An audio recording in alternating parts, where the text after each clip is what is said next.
Welcome to Life is Now in Session with Jessica Broadway, and today with Josh Broadway.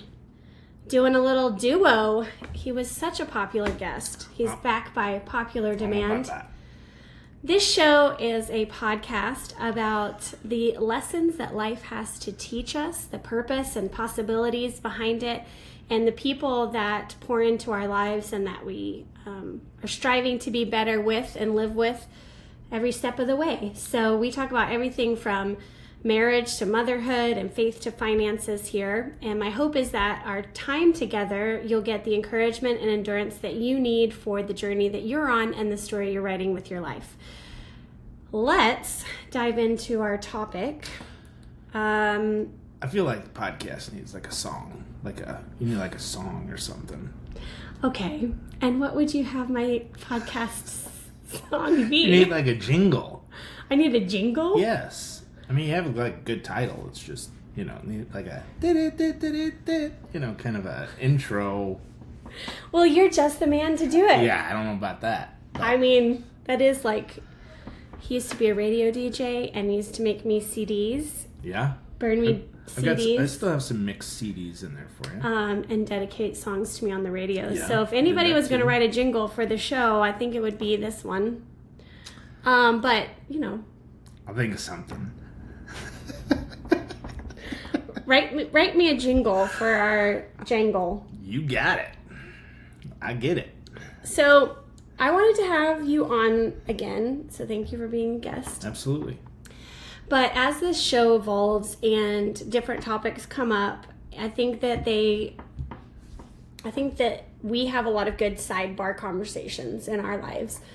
And we have a lot of car conversations and a lot of ideas that we discuss. And sometimes I just think that is what it takes in life, is to mull an idea over, not necessarily with like a place to land on it, but a topic that needs to be discussed. Yeah. And maybe not gets finished today, but maybe starts more conversations as it goes through. And one particular issue that I've seen coming up recurringly lately, and I think it's probably just the season that we are in of raising children together, but how do we breathe identity, if that's even the right way to say it? How do we help our kids form a sense of identity early on?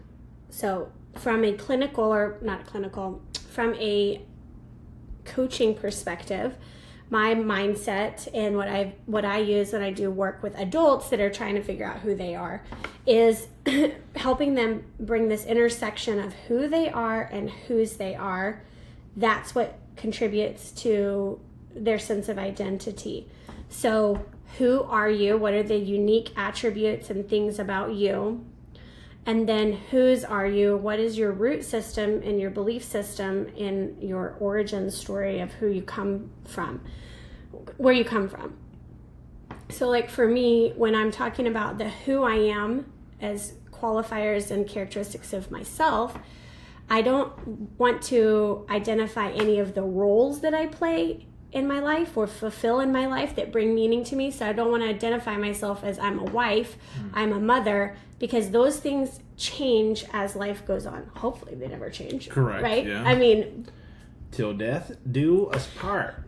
But for some people that changes. For sure. Yeah. And if you are identifying yourself as, like, I particularly saw this with Dad and my mom, whenever they came out of the mission field, they weren't missionaries anymore. And so like that's how you identify in the world, then that causes an identity shift, a fracturing and processing that and reassimilating that. So something that I've always felt is really passionate about is making sure that our boys have a strong sense of who they are and whose they are from the beginning, that those are the things that build an identity, and making sure that they don't over-identify with, I'm a student, I'm a this, I'm a straight A this, that they understand that those things can change, but you need to know who you are when the environment changes, when the circumstances changes, and when your role in life changes. So I thought we could talk about that. What is meant to you? Who are you? Whose are you? Yeah. What does that look like? And then what do you feel like is important for our kids to know? What have we collaboratively, maybe knowingly and unknowingly, looking back reflectively, what have we cultivated in them that helps with that sense of identity? Yeah. I know that was a long explanation. It was. So things like, first off, just the backstory into setting up your podcast. Yes. Like, I'm sure there's like topics and ideas that you think about, but it's really just, this is what we're going to do. We're going to talk about this. Like, you told me like you would like to have a conversation about identity. Right. A little earlier this morning. Yes. But that was it. It was like left to interpretation. I did give you some parameters. No. I did. I told you that Well, I mean, there was like this long, and as a guy, like, you tuned me out after like the identity. I went to like this. So I heard that there was identity involved, but like the parameter side of thing, I'm like, there's a lot to identity. Right. So then that's great, because then now you can tell me what you think of identity is. Identity is a lot to me, but I don't, to your point, your identity should never be like wrapped up in what you do. But oftentimes it is, right? It's like when you are introducing yourself to somebody. Hi, my name is Josh. Oh, Josh, what do you do? You don't, like, you're making an assessment like right off the bat. Like, I don't know you, you don't know me, but you want to know what I do. So you can make some sort of assessment. That's just, to me, that's a very annoying question to me. So when I meet somebody, I'm like, I don't like this. Like, I can usually tell if I'm going to jive with a person within like the first couple minutes of meeting them, if there's going to be like a connection here. Because you asked me that question, strike one. I already know it's not going to work out. If somebody said to you, "Hey, my name is Billy," you know, "Oh, hey Billy, what's up? How you doing?" I want to know about the person. I want to know about the individual. I don't care what you do. That isn't. You could be a ditch digger for all I care. I just want to know that we're going to connect on things in life. So if someone said to you, Josh... And there's nothing wrong with digging ditches. I'm just saying, like, society has put, Sure. certain things and certain levels of acceptance. If someone was to say to you, "Hi, I'm Jessica." Jessica, how are you? How's life? Great. And then you would say, like, so would you ask me, what do I do? Or would you ask me, so who are you? Tell me about yourself. I wouldn't say, like, who are you? Tell me about yourself. What do you like to do? And I said, well, Josh, I'm really a creator and a connector and a joy giver. What does that mean? Like, people they give people pieces of clues as to what they enjoy doing through roles, right? But I don't know that we even get to, I think the way you carry yourself and the way you posture yourself in the world is, because you can tell someone who doesn't have a strong sense of identity and they've over-identified in their role, right? Yeah. But you don't get to that in like the first handshake with somebody. It's weird to just be like, this is who I am. It's vulnerable. And you don't know that that place is a safe place to share that. And I don't think that's necessary, is to tell people like who you are from the beginning. You need to know who you are. Yeah. So that you don't engage in people-pleasing behaviors to earn something from the person in the conversation. Yeah. Yeah. 100%. But I don't know if like describing ourselves or connecting with people needs to be identity forward facing, where we lead with that. I think it's okay to say, yeah, I'm a mom and I'm on the school board and I'm a wife and my husband and I have been married 23 years. That's going to tell you a lot about the things I hold valuable. Sure. Straight away. So take that away. So, for example, you mentioned the school board, wife, and you kind of mentioned this in the intro. School board, wife, mom, just those three. Just take those three. If those were removed, what then would be your identity? I'm willing to answer that. And at the same time, I'm saying no one asks those questions. Sure. Yeah. It comes out like deeper. You know, It's a layers of conversation, like, intimacy and connection with people. Right. But for me, I am a connector and a creative. Mm-hmm. Like, I love to dream and create things. I love to conceptualize things. I love making things out of nothing or seeing things a different way and bringing them through. I love meaningful conversations. Yeah. I don't do like transactional relationships. My relationships are all value-based. Yeah. I like deep philosophical conversations. I don't like shallow, hey, how are you? Is fine, great, see you, bye. You know, I mean, I understand that's like a social thing that you do, but I like people. I love people. I love just being a light in people's lives, and not because that is like a performative thing, but joy is my natural state of being. And so when I'm sad and when I'm bitter or when I'm angry about things, I don't feel like I'm living my true identity of who I am. I am allowing pain to dictate who I am. Yeah. And so that doesn't feel like a natural place for me to settle. So if I'm not joyful and I'm not expressing myself in a meaningful way, I do feel like I'm not being myself. Yeah. No, that's good. What about you? Yeah. So, well, like, what about me? Like, what do I like? Who are you? Yeah. All right. So, funny story. And this came up here just recently. So, we went to a firework display a couple weeks, or I guess it was last week, out in Republic, and I crossed paths with someone. I don't know their name, and I mean, she's like a teenager, like a kid. I'd seen her once before. We'd crossed paths again. I said, "Hey, what's up? How you doing?" And she's like, "I don't think I would have recognized you, except I saw your shirt, and the shirt I was wearing was a Kansas City Chief." So my like nickname to her is Chief. And so to some, my identity is wrapped up in my sports team, and so she doesn't know my name. We didn't go into like that deep of a conversation when we first met, but she just has a nickname for me as Chief. So to her, I'm Chief.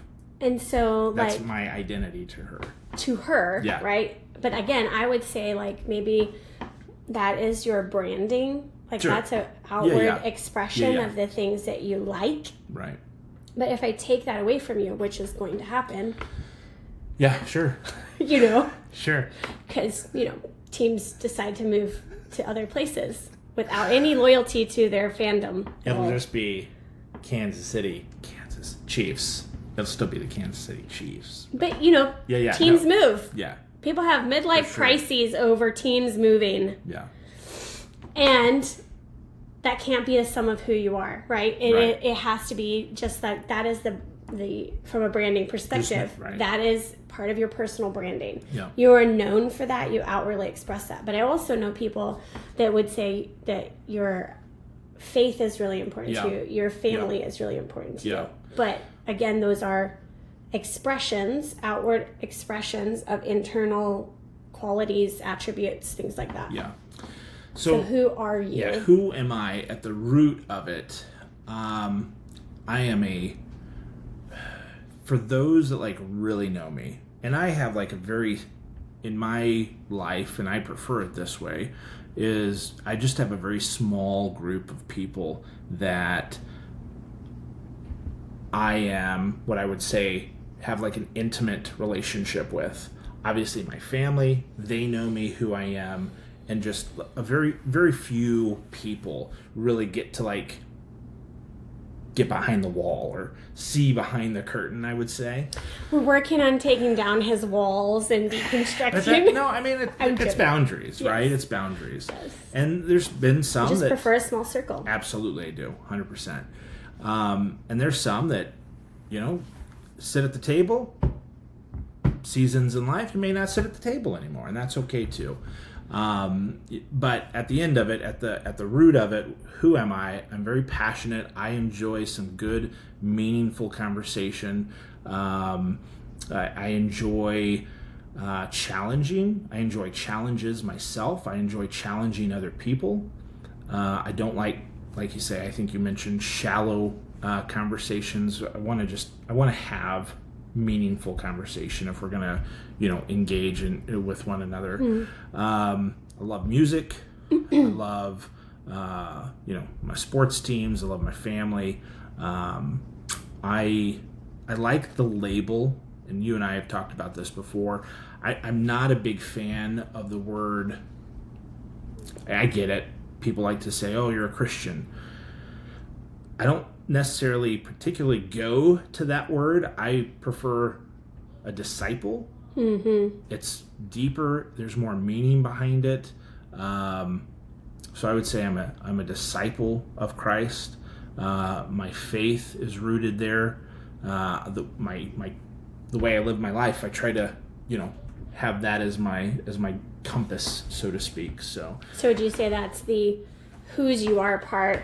For sure. Is that that sense of belonging is necessary for identity, along with the attributes of what is your unique fingerprint of who you are, and then the intersection of that kind of forms this sense of identity. I view it as kind of a pyramid, right? Like you have the food pyramid, right? You have that basis that you got to, right? That's not going to move. And in life, you have to have whatever identity is. That foundation piece is something that never moves. Cannot. You are rooted in that. That is on the ground. Mm-hmm. As you build, like you say, some things might change or evolve or, might fall off. But at the very base, at the very root of it, what is that for you? Yeah. I think it'd be fun to take, if the podcast gets posted, I think it'd be fun to just ask the kids and video their response. What's your identity, and just see what they like. What's that? Yeah. See just a real raw. I'd like to believe that we've been an example for them. We help, guide and correct. I mean, they're getting to the age where our control is kind of shrinking, and now it's all about influence of what we, what we kind of led up to. And it usually happens about 11, 12 years old where that control really shrinks down. You can always tell your kids, don't do this. But after that certain age, they kind of, I'm going to do it, but should I do it?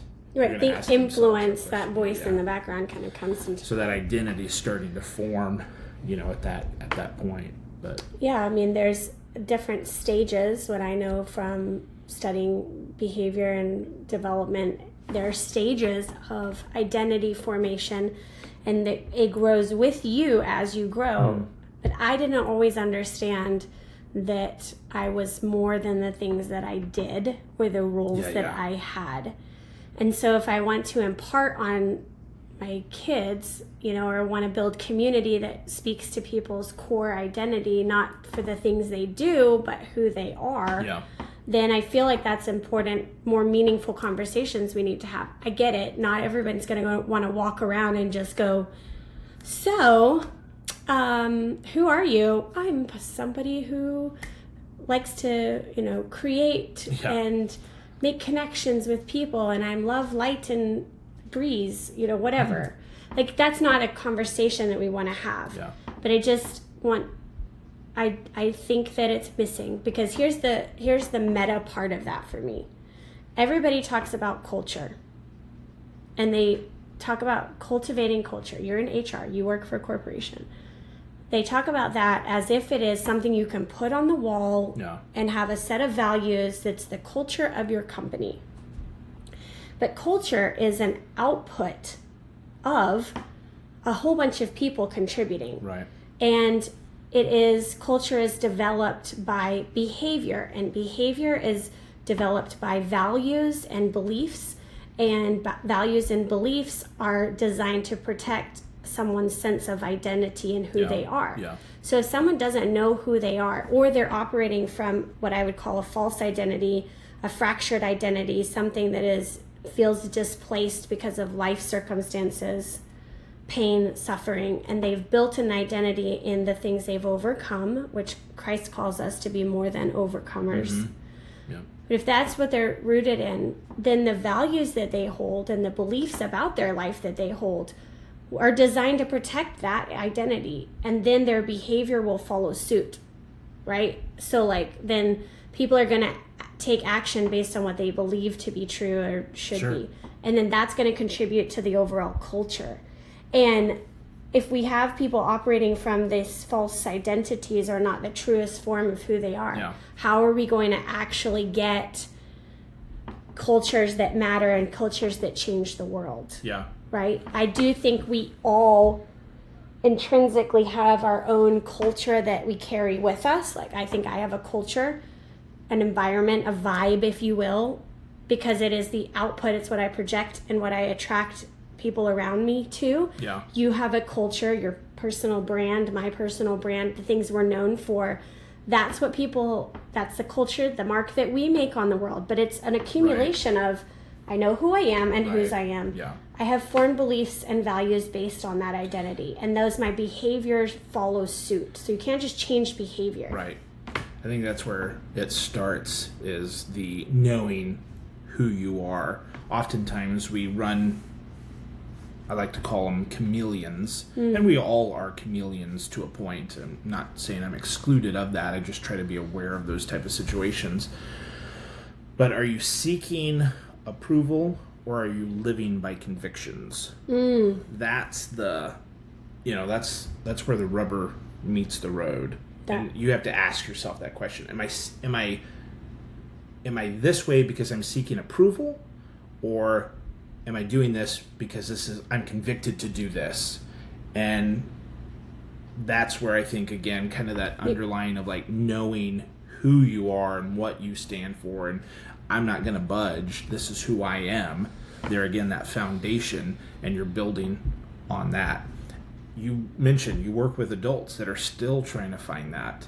And I think, if we're being honest, I think most people are trying to find that, ever evolving, because we have lived in a chameleon type comfort zone of, well, I'm going to be this way around this group of people, and I'll be this way around this group of people. So then the question to that, or the answer to that question is, I'm doing this because I'm seeking approval, as opposed to being convicted. I was going to pull this up because it was when you said that, it made me think about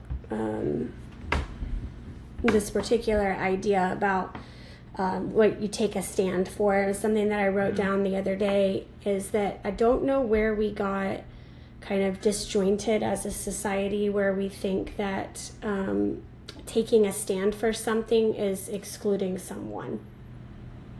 Well, recently you could say COVID-19.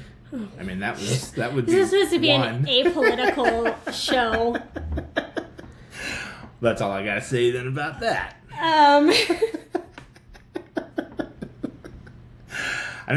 If you look back on it, that was really kind of a big, and that's been 6 years ago.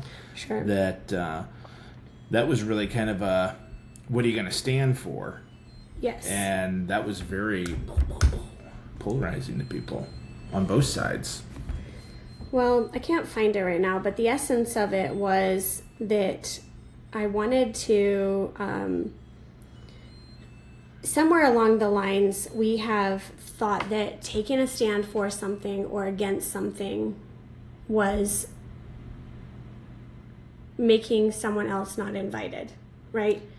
And so we don't. We just call it, we just don't speak up for things, or we keep them quiet, and we name it kindness. I won't have an opinion on this because I don't want to be unkind to somebody else, right?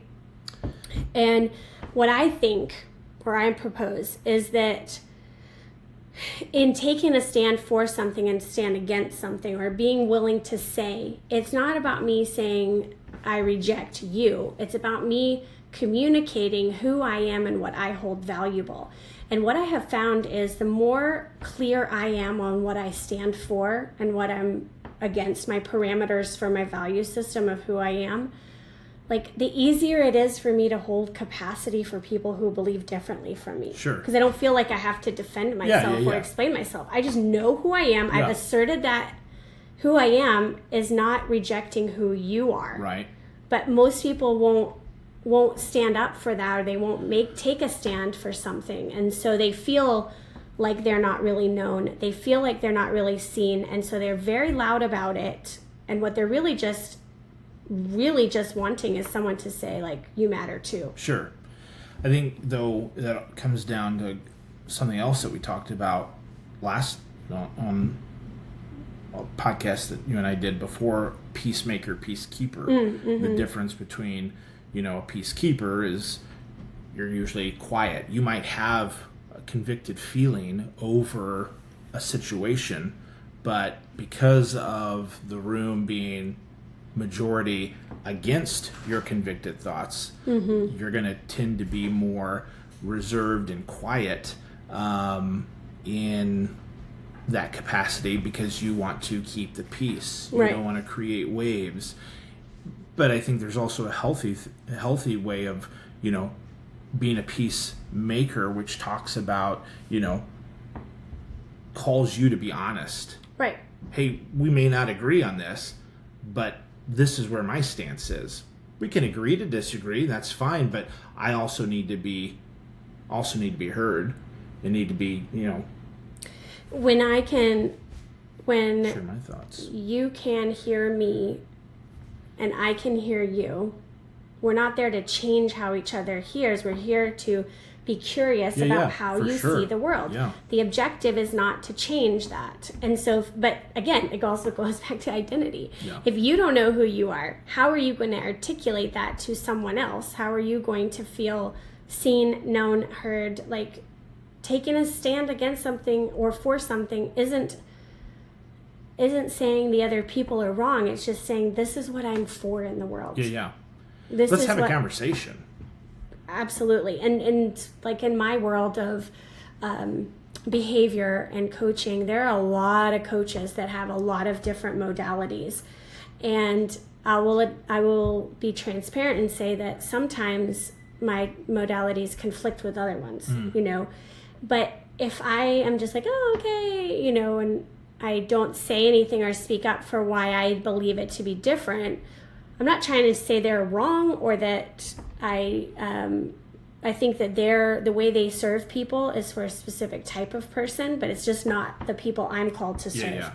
And until we see that as complementary of how we all serve different people, we all have different purposes, we're going to try to compete with each other and try to prove each other's right or wrong. It's all about winning, yeah. Right. And all of that, I found that the more I know myself and I'm willing to verbalize that, the less I feel like I need to compete or compare with other people. Yeah. Because there's just no comparison at that point. It's silly. Right. So how do we pass this on to another generation? What do you think our kids have a sense of identity? Again, it's you first. Before you can do anything to anybody else, you have to get yourself right. And we've talked about that before, where it's it'd be like somebody, and this is kind of maybe it's an example, not great. It's not a bad example. It's just an example. But the question you asked was, how do you get someone else how do you coach and mentor them into, the next step? That'd be kind of like, you'd have to get yourself right, is my point. You can't be an alcoholic going running the AA classes. Yeah. I mean, it's like, I got to get myself right before I can correct and help mentor and coach others around me. So if you yourself are still struggling with finding your identity and what that is, wrestle with that. Let's work on that. It's not going to take much. I mean, if you, and I'm not one for making lists, but if you make out a list of the, top 5, top 10 things that that you are convicted on. These are my unchangeables. These are my firm foundations.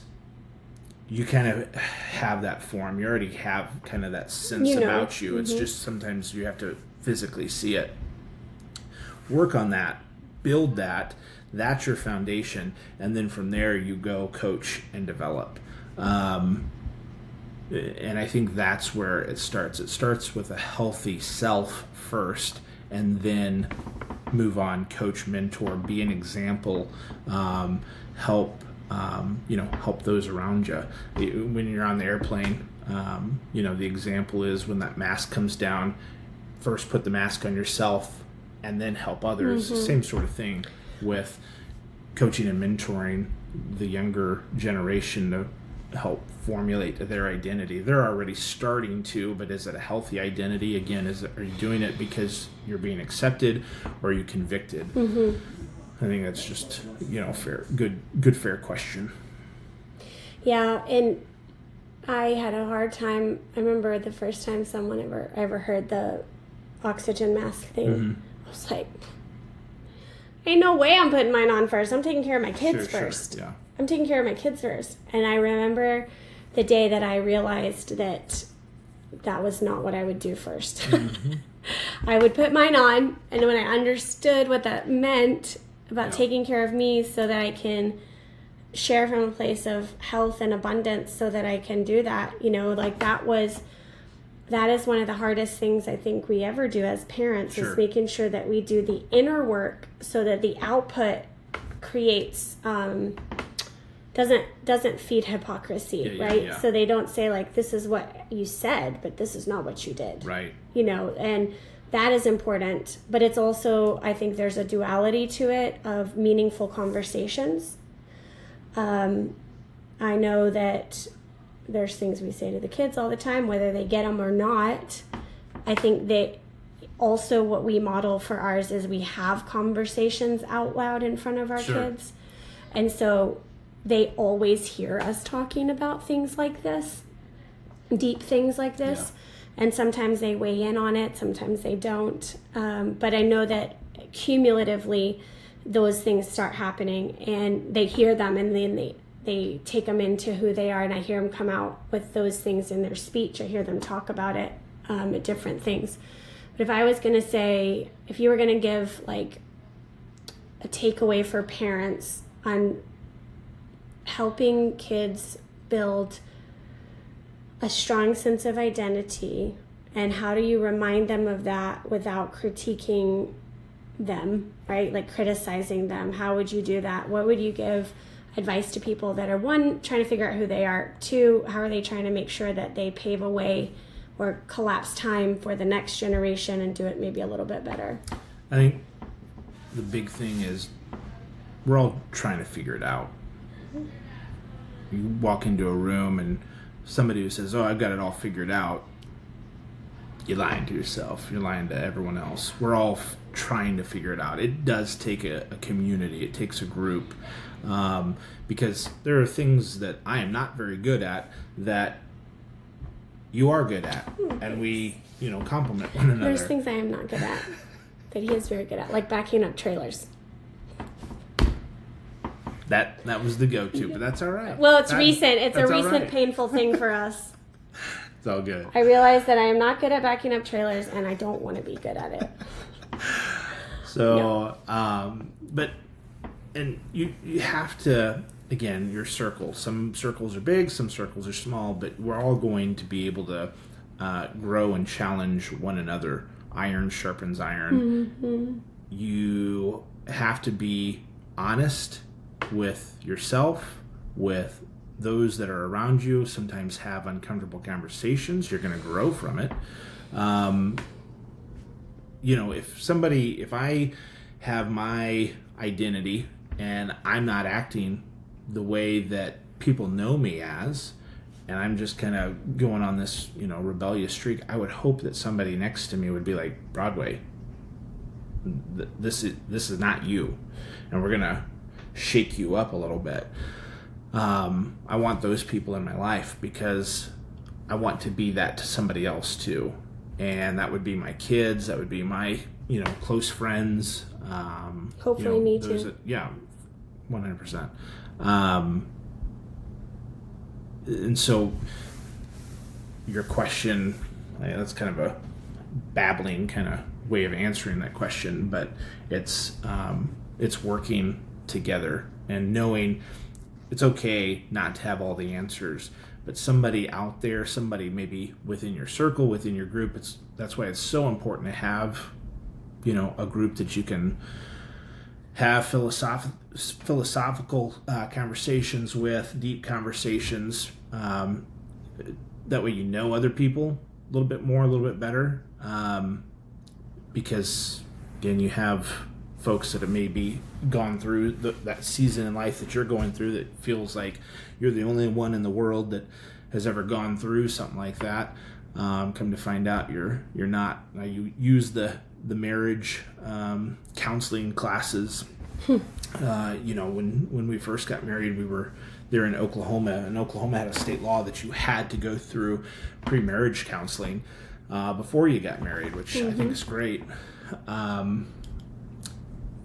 What's interesting is when you're in with a group of people like that, you feel like when you're going through life, it's like, oh, we're the only ones who have this issue or this problem, but come to find out, oh, there's 10 of the 20 other people in this class that have that same experience. We just don't talk about it because we like to put on this facade that we have life all figured out, which we don't. Mm-hmm. So work with your crew, with your family, with your friends. Trust those people. Get that circle, get that group that you really trust, that are like-minded and can challenge you. That's how you're going to grow. That's how you're going to grow the other generations too. One thing that I have noticed, and I agree with all of what you said. Thanks. See, I'm capable of agreeing with my husband. We do not have to disagree on that. I said he was right, for the record, just so everybody. It's recorded. So what I see too in the school environment and with young kids especially is that they emulate each other. And so it's like just the other day, Macklin was out there playing video games, and I went out to ask him a question, and he started speaking in a different way than he normally speaks. And I could tell that it was the influence of another child. And so I said, I can hear that you are speaking like so-and-so. I need you to speak like Macklin speaks, and if you need a reset, I'll come back. But I'm not going to talk to you as this other person. And so I think that there's that element, especially for moms. I think moms spend a considerable amount of time in those birth to 7 years. They spend a lot of time. Dads do too. You are an incredibly involved father. They just source to mom all the time. Sure. It's just a different thing. Yeah. And then those 12 to 18 years, especially for boys, they kind of shift and they look at you as a compass for guiding that. And so there's working together in a partnership to bring identity for your children or to help them develop their identity is important, and to know when the other needs to step in and when that shift is happening, especially with young boys. I've talked about this on the Big Ideas podcast. Probably we'll do another one on this one as well about it. But there's a shift that happens. But as a parent, I think your voice should always be speaking to who they are, not who they're showing up as in the moment. So reminding them of who they are when they forget. Yeah. And that doesn't sound like criticizing them. It's just hey, accountability. This is accountability. Yeah. This is who you are. This is not who you are. You're letting the anger of the moment choose how you show up. And again, we as adults need that too. Absolutely. But if we can speak identity into our children to remind them of who they are, or at least they haven't figured out the sum of who they are yet, they at least know what they're striving to be. And so if they're talking unkindly, something that I would use is you're speaking as someone who is being unkind, who's unkind right now. I know that you are someone who thinks kindness is good. What would it look like for you to make that change? instead of being like, you're being mean right now, you're speaking as someone who is mean. So you're not, you're speaking to, you're not criticizing them as a person, but you're speaking to the full identity of them. Do you know what I'm saying? Yeah. And oftentimes you try to change behavior, and the only way to change behavior is to speak to the true identity of someone and to encourage that to come out. And I feel like I, want to be that person in your life as a wife that speaks to the man you are becoming and already are, an encouragement to you without being critical of you.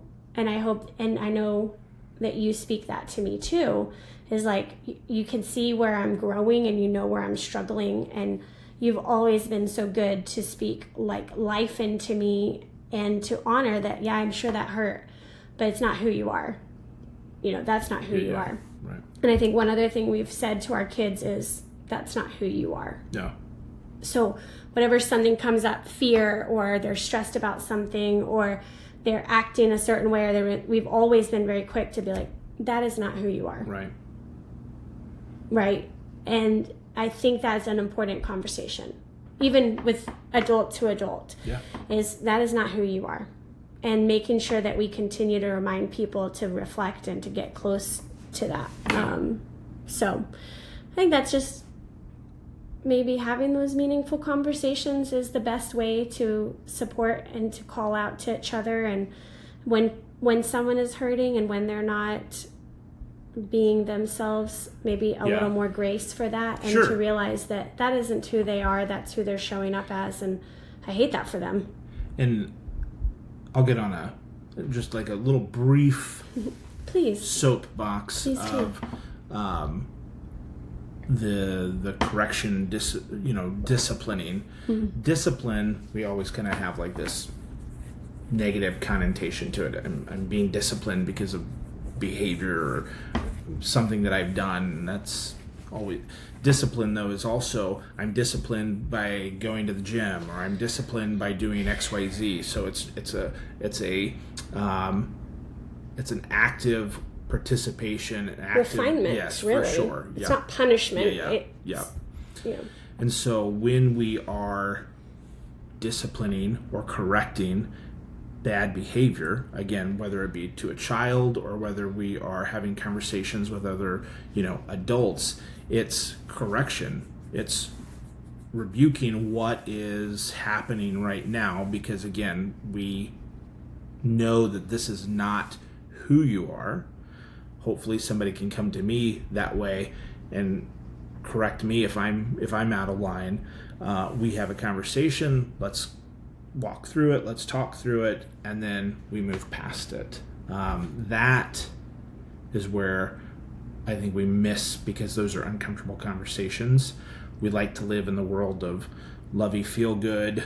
Of course, who doesn't want to feel good? For sure. But when you get in that comfort zone of just that is the lens you see things through, it just makes those conversations more and more harder to have, and then they just get put. It's like a rock that gets kicked down the road that eventually you'll catch up to again, but it's a much harder conversation than having it right then and there. So what do you what do you see as a difference then between being critical of somebody and then saying like, that's not who you are? Like, where's that difference? Because I know some people may interpret the feedback as criticism of them. Yep. And then you might be thinking like, hey, I'm just saying like, that's not who you are. Where do you feel like who's is the one difference? who defines criticism? I'm just saying they feel criticized. For sure. They don't that's feel on the individual. They don't feel coached up. So like, what is the difference for you and how you would approach that? Sure. Where you could clearly say like, I'm trying to coach you up. I'm discipling you, disciplining you. Just that. Just to verbalize that. Mm-hmm. I mean, it's all about conversation. In relationship. Why I'm coming to you. Why I'm coming to you. Why we're having this conversation. This is why. It's not just kind of like this blindside, boom, get you. But typically the one that you are talking to, that you are going to have that conversation with, they are the ones who feel criticized because you're attacking them. And we're coaching, and we're trying to develop and mentor and correct behavior that is unbecoming or, not who you are. And if you believe that's who you are, then we might need to have another conversation. But yeah, because we all believe lies about about who we are. Yeah. And like, what role do you feel like the scripture has in the formation of who we are and our identity? Glad you asked. So it talks a lot about identity. If you want to just relate it to scripture, being created in God's image, dying to old self and being born new again. There's a scripture in Revelations that talks about, I believe it's in Revelations 3. Give me just a moment here. Can fill it in with some music. That's right. Yeah. So Revelations 3:19. Those whom I love, I rebuke and discipline. So be earnest and repentant. Talking about some of those, if you're not aligned with this path, those whom I love, I rebuke and discipline. We have that same power and authority as well. That's part of our identity, is people who rebuke and disciple other people. Yes. So for reference, that's Revelations 3:19. Again, that we're given that same power and authority to, if we have it this way, we need to be able to have it this way too. It's my favorite saying. Vertically and horizontally. Whatever was meant to be this way needs to be this way first. Well, it was designed this way. Yeah, but I mean, if whatever you desire to have this way, you must have this way first. Yeah. And so if you don't have an intimate connection with your Creator, how do you expect to have an intimate connection with His creation? Comes down in to other that people. Foundation. The foundation, right? And I know that not everybody is believes in that, but then also you have to ask, like, if you don't believe in God, then do you still feel like you have a foundation, or are you still searching for something? Because I really believe that at the core of the whose you are is I belong to God, but then there's another layer of that, like, my family is my roots, my history, the way I come from. Those are all things that exist. They don't change. Like, who I belong to doesn't change ever. And then, like, the intrinsic created attributes that God gave me, He gave me unique fingerprints because they're mine, and yours. So the time that was taken to create me is clues as to, like, who I am, right? And I can't, unless I do work to explore that and discover that and ask my Creator, like, who do you say that I am? And I spend that time to be open to that. Just because you aren't good at something yet, or you haven't developed the skills for it yet, doesn't change that you have the gift for it. It just may not have been developed. And just because, I think that everyone is a creative. I think it just comes out differently for other people. You were created in the image of the Creator. Our bodies are created to give life.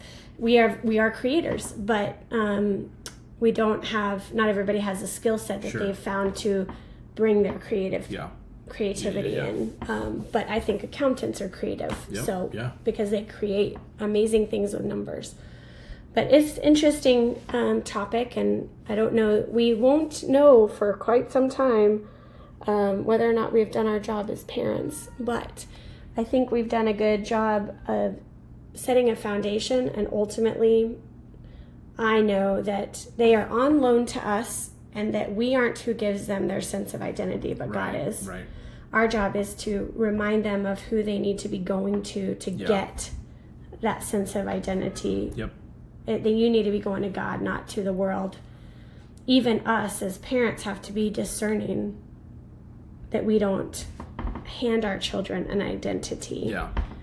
And have them live to the performance of it, right? Good stuff. Some adults are trying to outlive identities that were handed to them. Sure. Yeah. Any Good last stuff. words? Love you. Love you too. Thanks for being on the show. Yeah, absolutely. And I hope that we get to do more of these together because I enjoy our talks and I enjoy having conversations like this. I think they're good. Yeah. Well, thanks for joining the podcast and for listening in. No matter where you are, I just want to invite you to love your people, live your purpose, and don't stop creating possibilities for your life because life is now in session, whether you're ready or not. Life is in session. Life is in session. Jessica Broadway. Life is in session. That's the jingle. That was the jingle.